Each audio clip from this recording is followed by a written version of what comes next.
Item ಯಾವುದೇ ಇರಲಿ try ಮಾಡಿ ಆಚಿ ಚಿಕನ್ ಮಸಾಲಾ. ಮಂತ್ರಾಲಯದಲ್ಲಿ ಭಾರಿ ಮಳೆ ಆಗಿದೆ. ಭಕ್ತರು ಕಂಗಾಲಾಗ್ಬಿಟ್ಟಿದ್ದಾರೆ. ರಾಯರ ಮಠದ ಪ್ರಾಂಗಣದಲ್ಲಿ ರಾತ್ರಿ ಮಲಗಿದ್ದಂತ ಭಕ್ತರು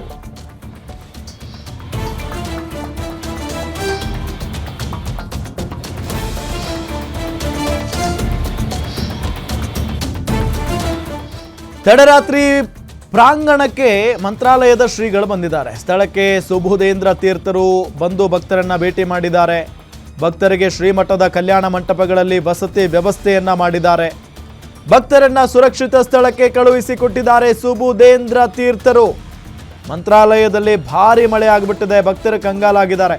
ಈಗ ಸಹಜವಾಗಿ ಮಂತ್ರಾಲಯಕ್ಕೆ ಹೋಗೋರೆಲ್ಲ ಏನು ಮಾಡ್ತಾರೆ, ಆ ಮಠದ ಆವರಣ ಇದೆಯಲ್ಲ, ಪ್ರಾಂಗಣ ಇದೆಯಲ್ಲ, ಅಲ್ಲೇ ಮಲಗಿಬಿಡ್ತಾರೆ. ಈಗ ಸಿಕ್ಕಾಪಟ್ಟೆ ಶೆಕೆ ಬೇರೆ, ಹಾಗಾಗಿ ಏನು ಮಾಡ್ತಾರೆ, ರೂಮ್ ಮಾಡೋದು ಬೇಡ, ಪ್ರಾಂಗಣದಲ್ಲೇ ಮಲ್ಕೊಳ್ಳೋಣ ಅಂತ ಹೇಳಿ ಮಲಗಿಬಿಡ್ತಾರೆ. ಸೊ ನಿನ್ನೆ ಹಾಗೆ ಮಲಗಿದಾಗ ರಾತ್ರಿ ಏಕಾಏಕಿಯಾಗಿ ಮಳೆ ಬಂದ್ಬಿಟ್ಟಿದೆ. ಇದರಿಂದ ಎದ್ನೋ ಬಿದ್ನೋ ಅಂತ ಹೇಳಿ ಮಠದ ಒಳಗಡೆ ಹೋಗೋದಕ್ಕೆ ಟ್ರೈ ಮಾಡಿದ್ದಾರೆ ಜನ.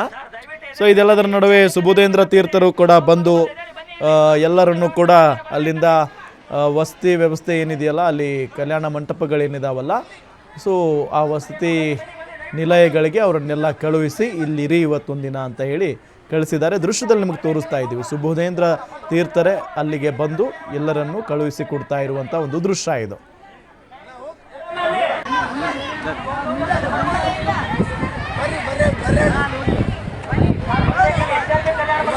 ಇಲ್ಲ